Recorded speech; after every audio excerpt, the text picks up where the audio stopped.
What guys, the speech will start shortly, guys. I just need to send a few texts first. Checking my likes and comments on my most recent post. See that cute girl followed me. Well, looks like she did. Man, it's hard to be an influencer sometimes. But I'm sure we're all familiar with that scene, You're trying to talk to your friend, start a conversation, but they're glued to their phones or worse, and some of my friends, they use their phone while driving.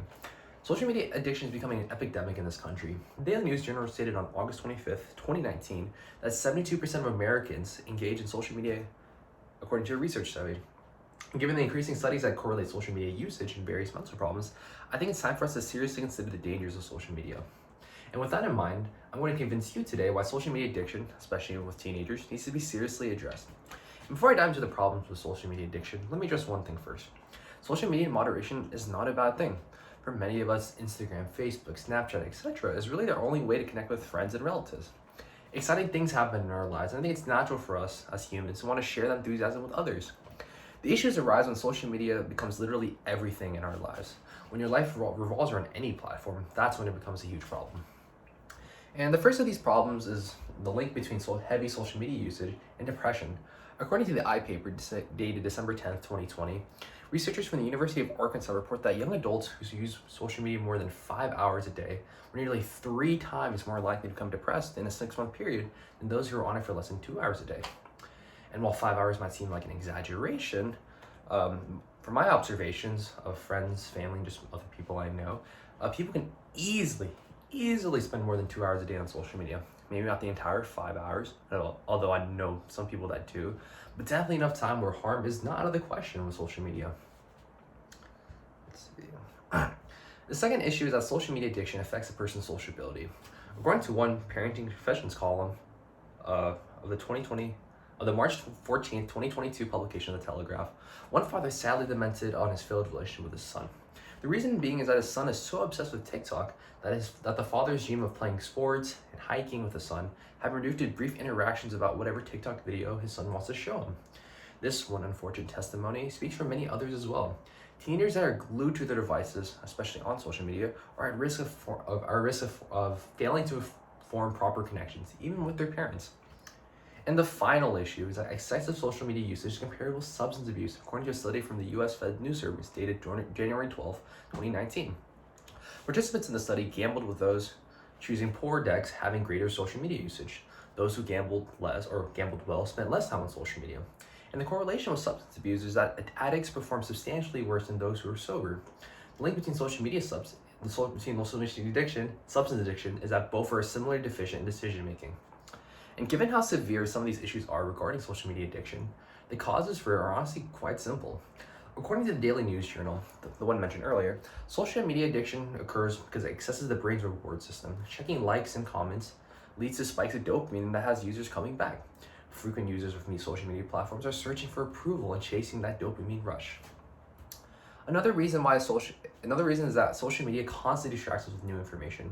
Our brains struggle with simultaneously concentrating on information and blocking out extraneous information all at the same time. Mindlessly scrolling through TikTok videos or Reddit is much easier than actively engaging with the content.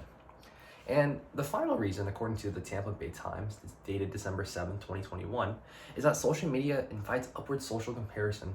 This basically means that seeing the private jets, crystal clear beaches, and expensive dinners that people go on dilutes our understanding of reality. We compare our seemingly boring lives to those of extreme fortune, and that jealousy leads to sadness. And now, fixing social media addiction is not easily done, given its ingraining in our society, but there are ways to stop it. But most solutions have to begin with the government. Their attempt to censor TikTok in America in the past has failed. It's clear that social media is way too large of a phenomenon for a country to tackle with written law. And turning to app developers won't help either because, they want us on the apps. However, there are a few app developers that are trying to fight back against addiction. According to the Cape Argus, dated June 23rd, 2018, a behavioral researcher interviewed Nick Fitz, a behavioral researcher at Duke University. He and a group of developers developed an app that delivered notifications in 3 time increments, morning, afternoon, and evening. He found that reducing notifications completely or grouping them up really reduce stress levels drastically. And while this app is currently unavailable, I know that iOS users have access to many different notification options in their settings. Try turning off notifications and see how your mood improves. The next solution, according to The Telegraph as of June 11, 2018, was to turn off phones completely in school. There was a time before phones existed and society functioned just fine without them. If schools were implement mandatory phone bans for the classroom, kids would be more engaged in class as well as develop better connections with their classmates. Going through school distraction-free, leaving phones at home to be enjoyed, or to be leaving phones to be enjoyed at home would be a good active work-life balance, and that does help with stress. And for what the members of the audience can do, the easiest answer is simply not use your phone, and that's way easier said than done. I use my phone for about 4 or 5 hours a day. Not all of it on social media, but I understand the necessity of your device. My biggest piece of advice is to go and pursue a hobby. When I'm sick of being indoors and browsing Reddit for hours, I'll take my camera out, and right here, take some photos of my neighborhood. I know that everyone has access to a DSLR style camera, but your phone can be used as a camera as well. And it's perfect because your phone, you still have access to your phone, but your focus is going to be on taking photos rather than being on social media. But literally any other hobby can be beneficial as well. I build keyboards occasionally when I'm bored. It's a pretty long and multi-hour process, but I get off my phone and I'm doing something else. And if picking up a hobby isn't a possibility, going outside for a walk is one of the most therapeutic things any person can do. Put on some nice headphones and walk for an hour. It covers your daily amount of exercise and it gives you an opportunity to think about your day, reflect, and receive mental clarity. At least it does for me. And another suggestion is to monitor your screen time on certain apps. Try setting time limits for yourself and gauge your happiness and stress levels before and after the fact. I know some of you guys spend like 4 hours plus on TikTok. Like, don't lie. So maybe shorten to an hour or two and see how you feel after that. With all that being said, I am stressed out from this.